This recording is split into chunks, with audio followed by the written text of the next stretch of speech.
online Manipur YouTube channel स्विंग बीर पमें पुंगनंग को मुखन ताराम नोक्सरी हान बदेम नमरू एबा पावा मकोरंगान बकुमन दगिन खुचगे आइना इरेबाक इफुरुप की होना जरकपदा हाइरोइदबा तौरोइदबा हाइकिबा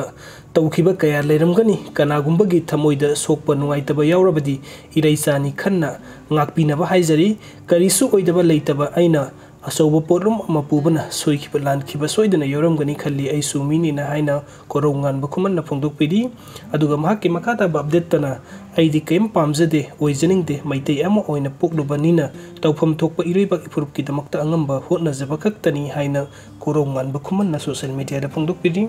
aduga mathang ki update asna nambol kabog oxing gi oina vote ki paisa yen ba madi vote khomba vote ki sak sana ba campaign lak pum namak ima event sing athing ba thamkhre masa masa gi mayum gi vote nomita masa masa gi apamba tha tharaga yum da sang nakhi naba haina warep lawkhre haidi nambol gi praja sing gi warep thagat ningai ni aduga mathang ki update asna kangla pawdu gi lekhachage mamang gi amadi hujiki lengak manipur da bjp gi lengak leirakhiba dagi ban blockade amadi hana sunabagi wathuk leitaba tangtu leitaba state am oire haina lawna ramba adu hujikti ban blockade amadi hana sunabagi thabuk singna thalaba lamdam oirakliba silaibak thibani congress lengak non gi thawai pangni matamda fake encounter extrajudicial killing gi akitu jungnaba thodok wathok na maram oiraga miyam na maning tabna suba nomba satpa phawba ngamnadaba thodok sing mayuk nakhi sakangdaba khulai paiba sing amadi security force ani gi marakta khulai gi moknaba am conflict ki thodok wathok ki saitheng miyam na mayuk na badagi miyam yumdagi mapan thok phawba ngamdaba gi film da mayuk nakidaba nate law enforcing agencies sing lal hobag irang laksin laba hotnabagi namada sing na mafam sing yauna laikai khul sing da thibu humbage combing operations sa thaba amadi lambi satpa miyoi sing frisking checking sa thaduna sing na bani haiba miyoi sing phaba amading pharaga pukiba miyoi kaya kaplaga hatpa amadi thiba khangdana mangkhibagi thodok wathok singi mikap miraw khulna tangdu leita daba lamdam oirami matam aduda kanagumba miyoi singi maraktagi lalon itik kibu oiro natragana masagi mathau polam sing leinaba masadu lupa lising manga tara yawba thingnarabadi lalhubani haiba maran sinji naduna munba natraga nongmaina kaplaga hatok piramle haibagi matang du miyam na GSCM duna lenga ki ka henba thawongi mayokta pendabagi wakat mifam ban blockade ki khongjang sing na miyam gi mahusagi punsida sauna akaiba pibitana tana mahiroi singi academic career da akaiba pirami law enforcing agency police amadi central forcing na law and order control tawnaba mingda miyam da nongmai singdon onsen tuna sathakiba mihat mipun fakraga thiba khangdana manghan kiba custody da siba amadi sasinaba nongmai kapnabagi mihat ki thodok singi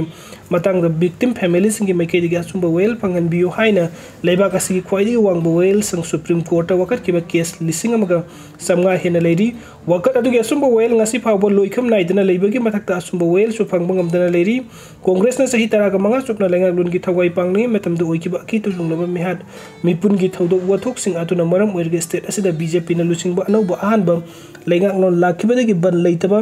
law enforcing agencies na miyam da nongmai singdon onsin duna sathaba leitre hain miyam haraw nungaiba pongna tuna lengak pu thagat pa amadi cooperation pibadagi ani subatam gi lengak lon gi thodang ju sinnarakibani aduba ani subatam asigi manung da miyam gi yaifanaba amadi punsi kannaba hona duna lokhalakpa thabuk sing manung sanna war on drugs ki lanjang se thatuna drug lalonba sing da popi thaba umang wamang kokthokpa amadi anoba khul sing semgatuna lamdam ase sa tharkiba aronba lanjang sing thingnaba thabuk lokhalak kibising da miyam na mapung phana cooperation piduna lagli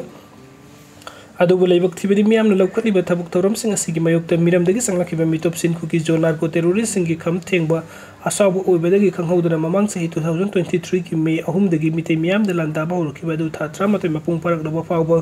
control ngamda film da leire kuki sing na mitei miyam da nongmai sing don onsen duna landaragli ba sister asigi manung da makoi ki oiba tongan ba leibak semna diman oibedagi loikham nai da wathok tagi lanthok oiragle loinana nongmai sungkap kamna da kuki lal huba sing galenga ka su sign tawnna ba sing na sugi ground run thugai tuna lalasdi yorokibedagi control ngamda film leiragli ba sina maram oiraga hauzik leiriba lenga asigi mathakta miyam gi pen da kholauna maram oiraga lenga asina leibak amadi miyam gi yaifana ba tawrakpa thabuk thoram sing pungna muk arem ba takibani maram oirakliba asi leibak thibani loina lenga asi miyam gi mayukta leiba lenga ni haibagi kholau leirakliba asi ku khanaba khulei thuna lokhataba tarbadi lenga na tawjabu khudum arem ba takiba yai